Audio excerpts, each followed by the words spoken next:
Hi, you're back on emmatubesbooks, and today we're talking about one of my all-time favorite books, Red, White, and Royal Blue by Casey McQuiston. Superb book. Let's get right into it.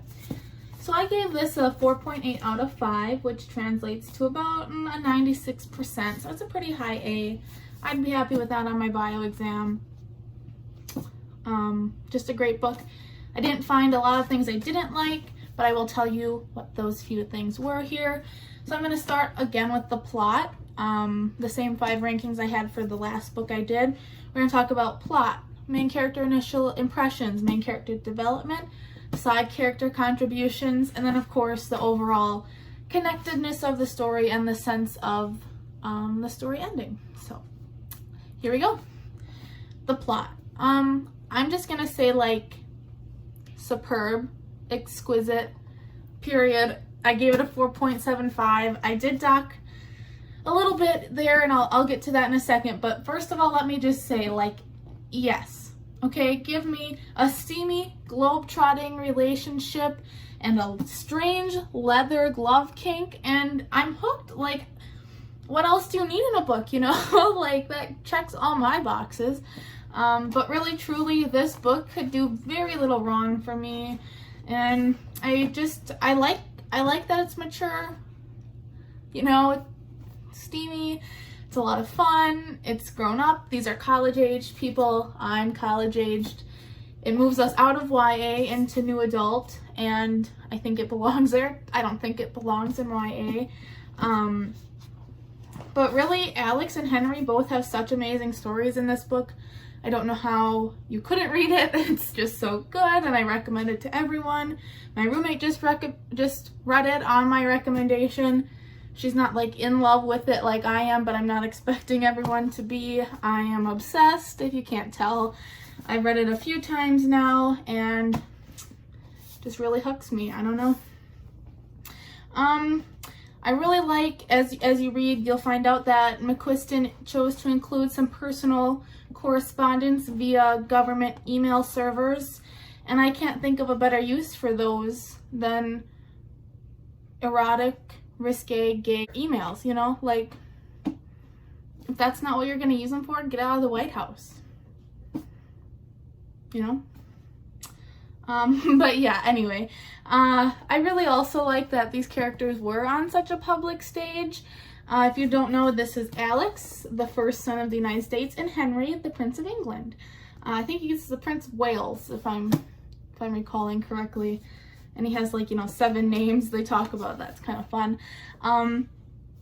But yeah, that just gave the book a lot of tension. Like, this was high stakes. This is a high stakes covert romance. Kept me intrigued, a little worried for them. Like, are they gonna be exposed? But it's just a really good book overall. And you know, that high of a stage really helped the book make sense, because like I said, these are 2 college-aged boys, and they wouldn't be able to pull off half the globe-trotting trips they did if they weren't representing their individual countries at those places. So it makes sense to include those things that really made the book so unique because of the stage they were on. So I think that was a really good use of these characters. Yeah, it was original and exciting and just sucked you right in, and I couldn't put it down, but I also didn't want it to end. It was just a great book overall. I did have to take off some points though. That 1/4 of a point. These boys got wrapped up in one of my least favorite tropes ever in a book. So I had to take some points off. I would have taken more off, but the redemption from that, one of the best parts of the book. Like, you know, interpret that how you will. It was actually really well done. I didn't hate the trope as much once I found out what it was leading up to, but I'm not going to spoil it and tell you what it was, so find out for yourself. Main character initial impressions also got a 4.75 from me, and you know, that's really because I thought I hated Alex at the beginning. I was like, this boy is no good, like, can you just get over yourself, buddy? I don't know what your problem is here, but he just had something going on there. I'm not really sure. I don't really want to get into it because of spoilers, but he was completely redeemed when he talked about Star Wars, and we agreed on Star Wars. So I was like, okay, I'll give you a fair shot here. But Henry, I loved Henry from the get-go. He might be my favorite literary character that I can think of recently. He's just the sweetest. He's so, I don't know, just perfect. Again, I just keep saying perfect. But let me tell you, this boy is so obvious. Like, he thinks he's being slick. No, which is actually really adorable. So I really liked him as a character, and I tend to fall in love with his character type. Once you read it, you'll know it. I'm not going to spoil it for you. And I think he's a really good example of that type of character. And, you know, he was just so well written. Like so well written, I don't think you can't love him. Like, precious. I don't know. But this also lost points, not just because of Alex in the beginning. I think he was written to be that way, so I don't know that it would have taken off so much. But their first interaction is pretty underwhelming. Yeah, it's kind of just meh. But you need that to set the stage for the rest of their interactions, so I get it. But let me tell you, the second interaction, the sexual tension is like on fire. I was like, yeah, this is what I came for, you know? Like it says, absorbing, hilarious, tender, and sexy. That's what I was here for. Give me that stuff. So in their second interaction, I already could see myself loving them together and loving the book, and guess what? I did.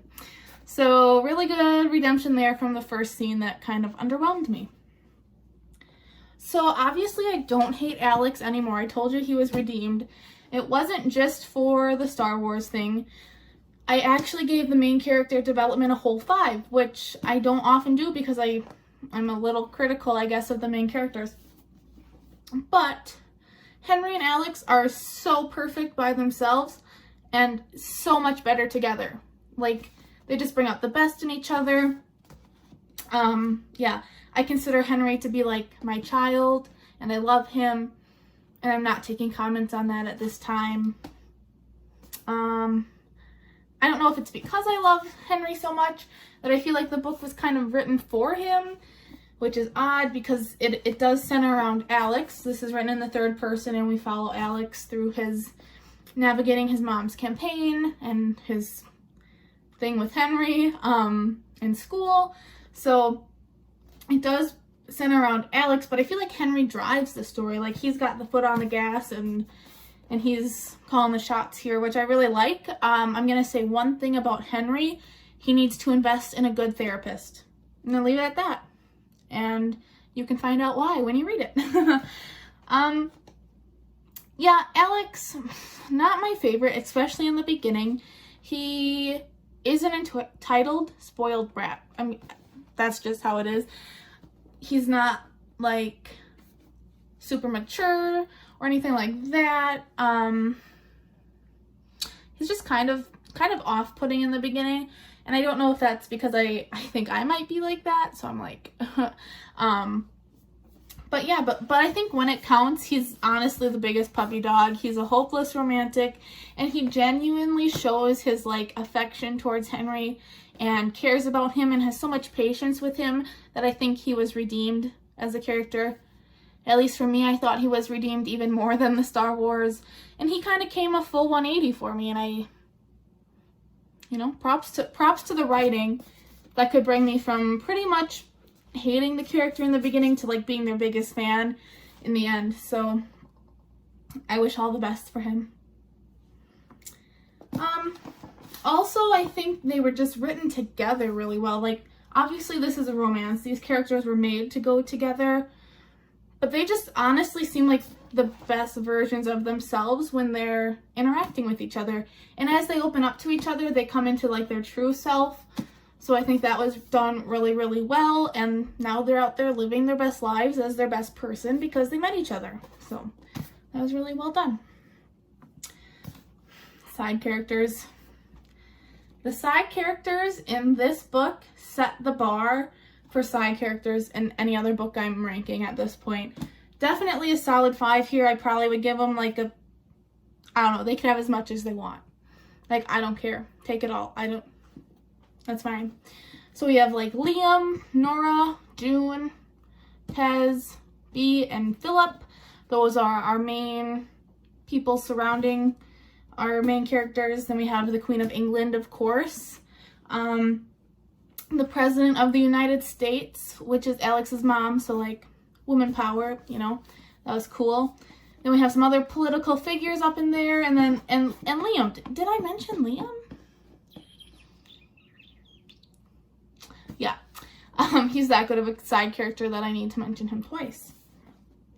I think this is the perfect group of friends, anti-heroes, parents, like supportive allies, past flings, stuff like that. It really added a cool dynamic, and I feel like you got so much out of this book in such a little time because these side characters were so well written, and you really got to experience these whole different facets of these people's lives with each character because they all got a lot of airtime, and they made it count when they were there. They weren't just some like stand-in for a certain character that you need to have in a novel. No, these characters were intentional and done really well.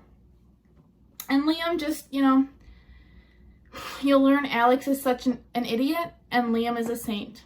And that's all I'm going to say about that. And interpret that how you will. Find out when you read it. Last category is the overall connectedness and sense of the ending. Did the ending make sense for the book?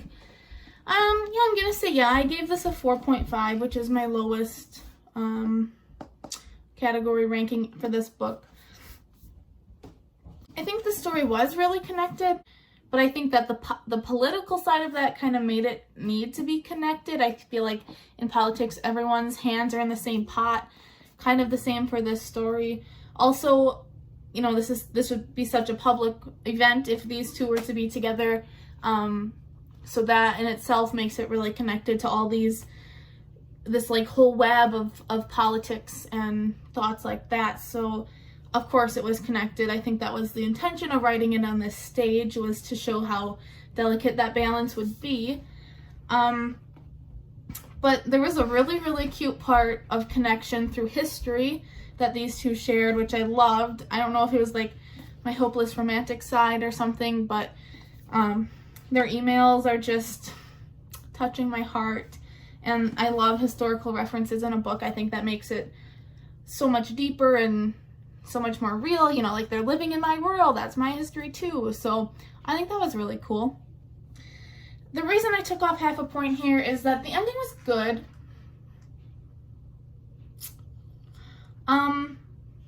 I think Henry and Alex got the ending they needed or they deserved. But other than that, I was pretty underwhelmed by the ending.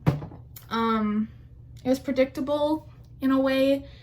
I wasn't shocked. Also, they wrapped up some storylines really quickly at the end, which I think they each could. I just think there needed to be a little more substance with a few storylines there at the end.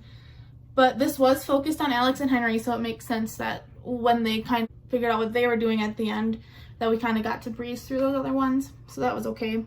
But yeah, I did have to take off half a point for that.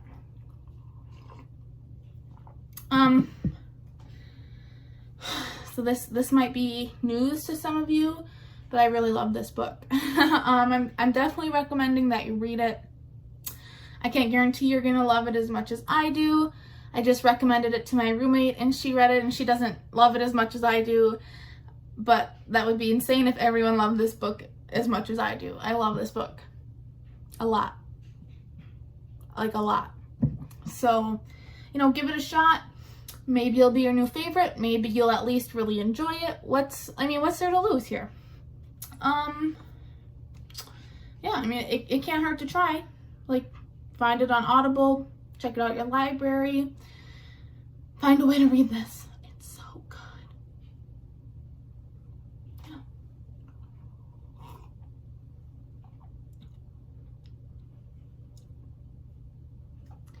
That was me uncomfortably staring at you until you decided to read it. Are we good? Okay. That's all I have, so thanks for watching. Check out TikTok soon for some red, white, and royal blue content, see the outfit I would pick to wear if I lived in this book. And check my Bookstagram. Soon we'll have the rating up and some sweet treats that belong in red, white, and royal blue. Thanks for watching.